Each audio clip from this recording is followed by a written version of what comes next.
ay fan ci ginnaaw amoon na benn gaal bu déparé woon Sénégal doon dem Espagne y avait des jeunes yu si ñàkk seen bakkan ay xale yu ndaw 20 ans 22 ans 25 ans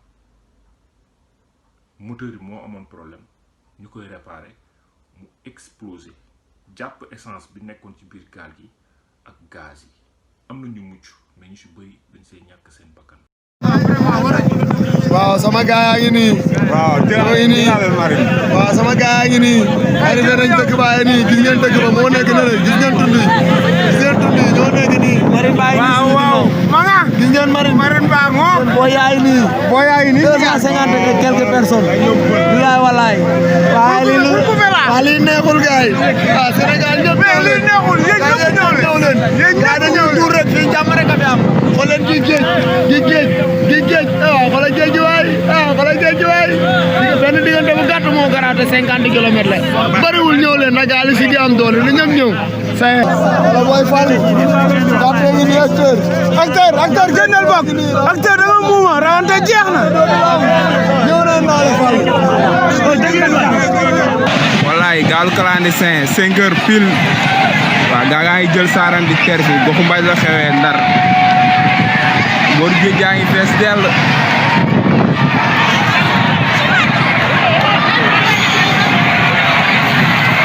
gaa ngi saaran teewuñu xale yaa ngi leen di yuuxoo ndeysaan lii daw na yaram gaa ngi saaran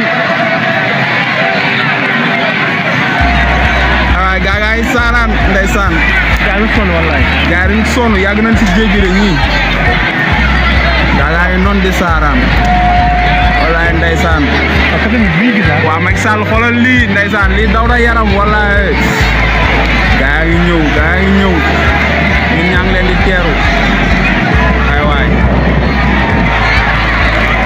yàlla bu gaa yi këpp sa waay yàlla bu gaa yi këpp géej gi daa xaw aay nag de gaa jël na saaraan ay waay aw ndeysaan yàlla na si yàlla def sutura waay ay jàmbaar ngeen wallaay ay waay gaa nga fëtt na wuy sama du leer gaa nga fëtt na ah teel ndey boobu gaa yi waaw ay waay gaa nga fëtt na ay gaa ngi teer na si paak saa du leer ay waay saa yi daw na yaram waa Ndar la xewee de gaa yaa ngi sembal gaa yaa nga soowu de wéy saa gaa yaa ngi soowu dem Thiel ñii ñi ngi teer si gaa këri na ay waay du leer de gaa yi xaar tànk la jóge gaa yaa ngi sembal di féere ay waay sa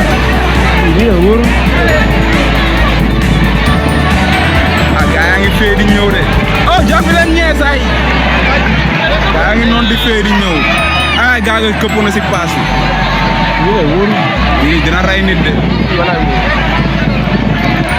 5 heures pile ndeysaan waa li daw na yaram wallaay ndeysaan xoolal gaa ngee di for mooy ndeysaan njaboot rek ay waay njaboot rek saay xoolal li yéeme na suma sëriñ yaa ngoon papa suma ngi si yaay ko doon dem wallaay dama ani ma teel a sëy rek ay waay gaa yi du leer rek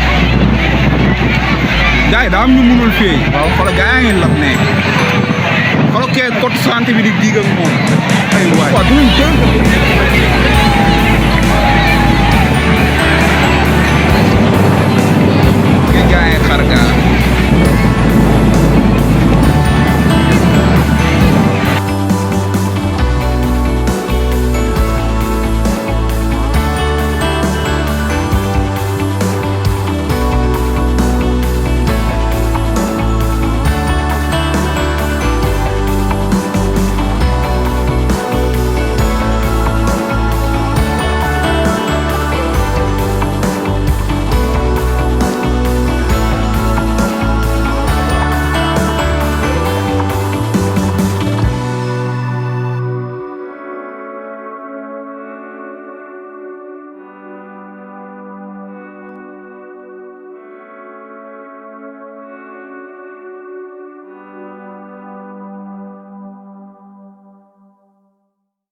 fu ko yàlla tudd rek.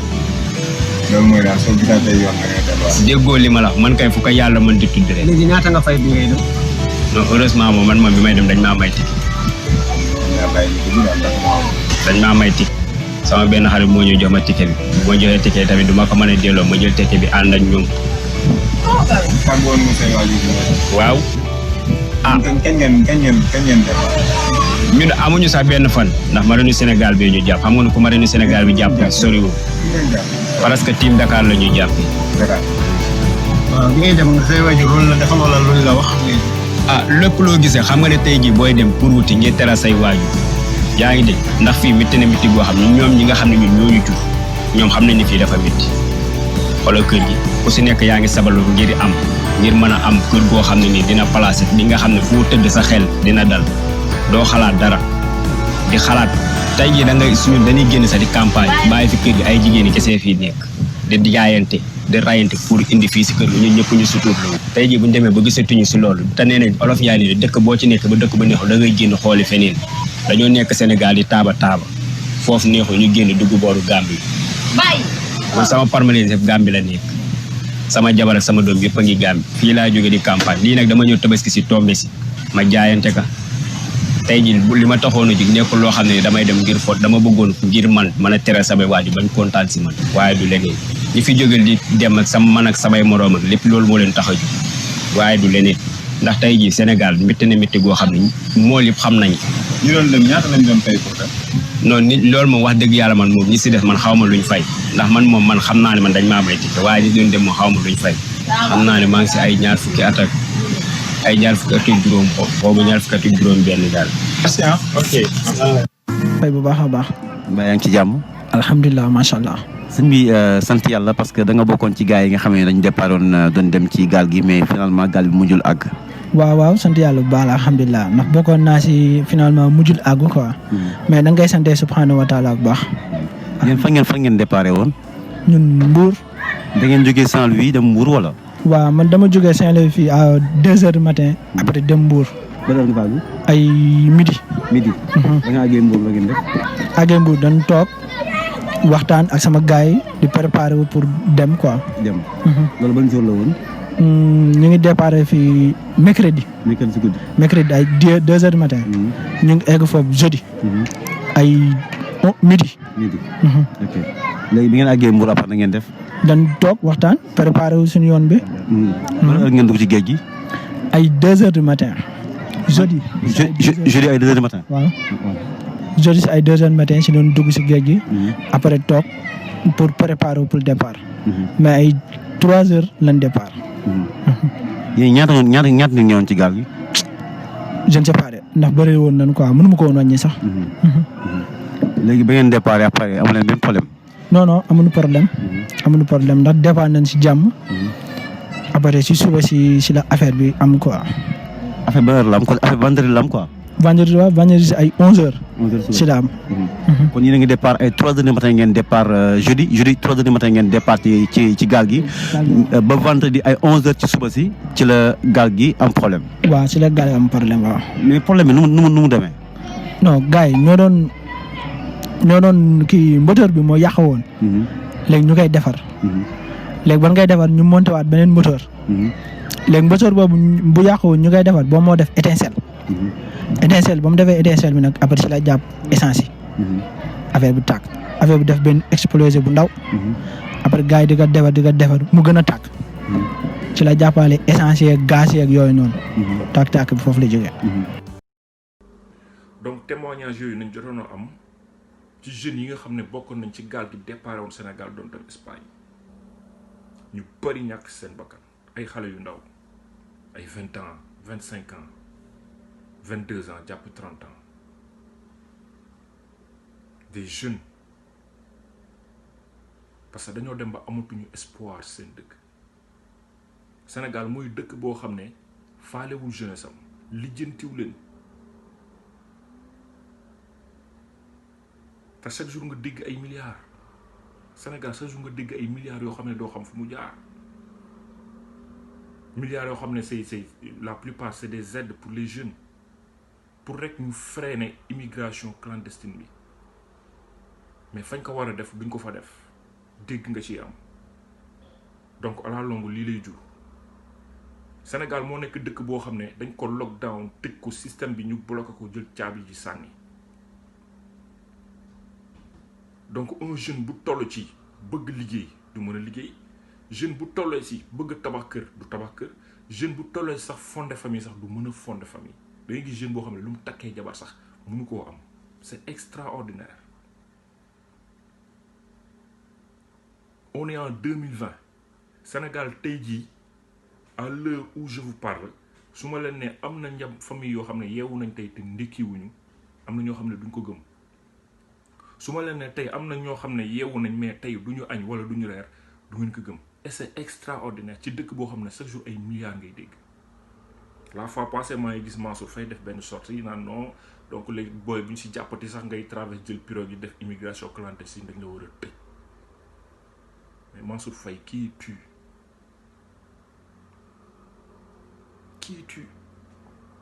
OFNAC mi ngi lay woo demal wuyu ji ceeb bi ñu la jox nga war ko séddale si coronavirus ba tey kenn xamul fu mu jaar ñii jot ñii jotuñu ay dig yoo xam ne doo comprendre nga war a dem rendre compte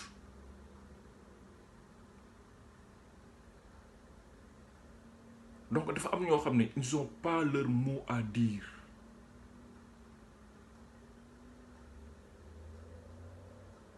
Sénégal dañuy sàggane seen ndaw dañuy caaxaane seen ndaw faalewuñ seen ndaw teguñ leen fenn c'est ça le problème en fait ba pare système bi ñu lockdown ko jël caabu ji sànni donc déclaration yi ñu jot am na si booy boo xam ne il a dit que au départ ils étaient au nombre de 200 donc 140 personnes disparues ñii lab ci géej gi kenn gisul seeni corps ñii dee ñu repêché leen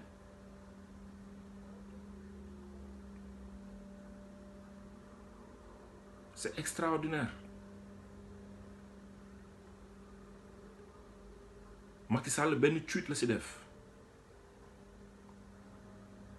waxu si benn tweet la si def pare na ci loolu mooy je m'en fiche waaw mais donc jeunes yi tey ji buñ jugee ñoom c'est-à-dire bëgg dara seen réew dimbaliwu leen joxu leen liggéey encadré wu leen benn jeune amu ci benn projet ba gouvernement bi jox ko financement benn jeune liggéeyu si ba am diplôme ba mokkul métier ne damay créer benn entreprise bu ndaw gouvernement bi taxaw ne ok xaar ñu jox la financement yooyu yëpp amul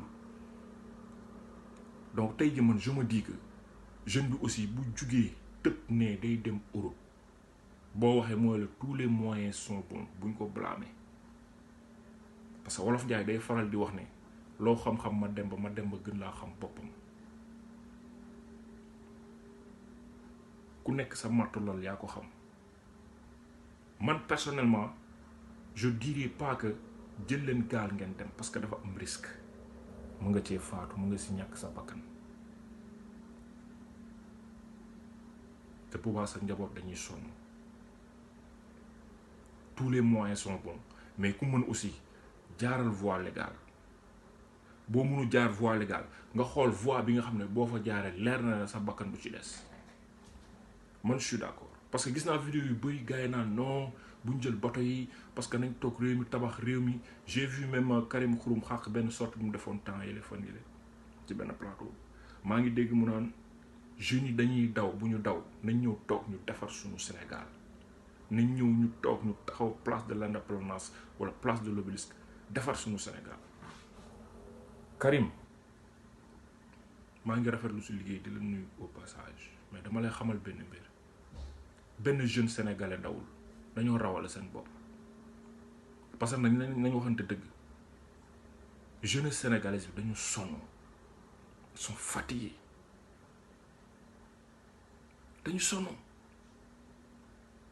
tey ji exemple bu ndaw bi ma la jox loo xam ne c'est anormal du dëgg du yoon un jeune da ngay judd ci dëkk màggee ci dëkk yaroo fa jàng ba am say lijaasa dem ba université li la waroon réew mi yépp nga def ko yow say lijaasa toog doo gis ku la ne kaay liggéey ma lay fay doo ko gis tey ji bëri na entreprise yoo xam ne boo fa duggee ay paa nga fay gis paa yoo xam ne waroon nañ dem retraite ça fait 5 ans wala 7 ans si ginnaaw mais dañ fay toog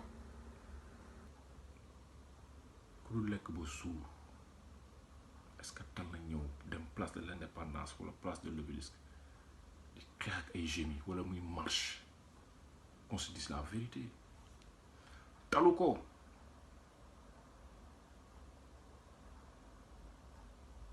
ku xiif ni muy xeexee mënul ne on aimerait bien Sénégal on aimerait bien système bi changé lépp changé lépp dox jeunesse bi di yëg seen bopp ci biir réew mi di tiitaroo ko ne ñoom sénégalais nañ buñ gisee seen drapeau ñu hissé ko ci kaw ñu am fierté ci loolu jeunes yi ils aimeraient bien buñ demee bay dem bitim réew mu nekk ay vacances ànd ak seen njaboot dem ñëw mais loolu mënul ne ci mim réew parce que gouvernement bi fi nekk respecté wul jeunesse am lijjantiwu leen faalewu leen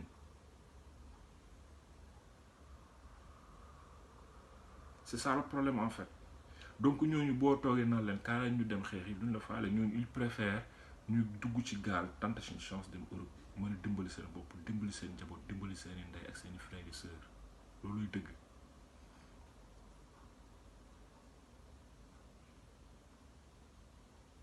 parce que tey ji quoi qu'on dise Sénégal toll na ci niveau boo xam ne am na loo xam ne bu dee ba tey dañu dootul dëgg mooy gouvernement bu ñëw rek nekkal fi sa bopp nekkal fi sa njaboot nekkal fi say xarit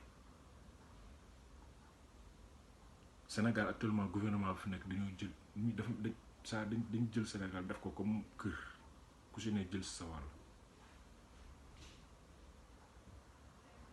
ay milliards nga fiy déggee dañ ko détourné du mujj fenn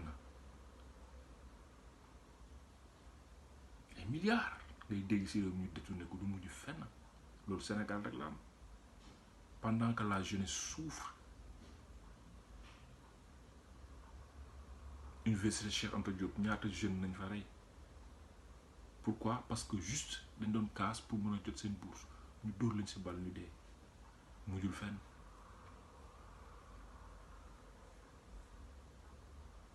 li fi ne dafa bari donc yooyu yëpp boo fi bëggee nekk naa da nga koy lijjanti tu prends de l'âge yow déjà sa cas rek doy na la doo lijjanti ko ba pare nga bëgg a lijjanti leneen kañ nga ciy génn boole ko système bi nga xam ne moo la wër entourage bi teg la pression.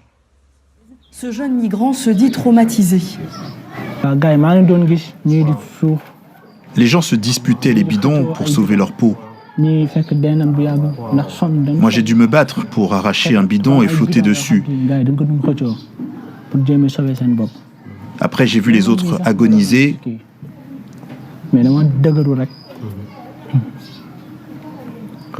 Certains étaient déjà morts. C'était la première fois que ce tapissier de 28 ans tentait de rallier l'Espagne.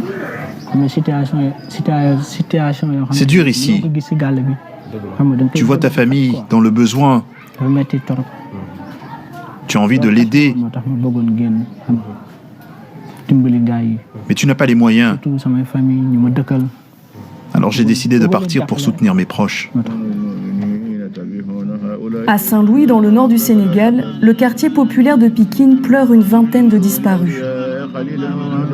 Les funérailles se succèdent, comme dans cette maison. Abdoulaye avait 38 ans, c'était l'aîné de la famille.